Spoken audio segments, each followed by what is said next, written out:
في بيت الديناصورات في وسط الغابات، يلعب تينو الديناصور في كل الأوقات. في صندوق للألعاب سيارات جرافات، ثلاجات وسلحفاة، كرة بيانات. كي تصنع حلوى الأعياد خرجت ماما كالمعتاد، فكر تينو أن يتسلى أن يلعب لعبة صياد.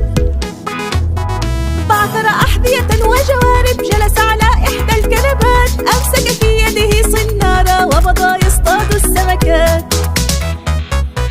واحد هذه سمكة كبيرة، هذا حذاء البابا. أيضا هذه سمكة صغيرة، هذا جورب تينا. واحد هذه سمكة كبيرة، هذا حذاء البابا.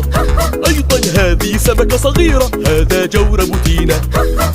في بيت الديناصورات في وسط الغابات، يلعب تينو الديناصور في كل الأوقات.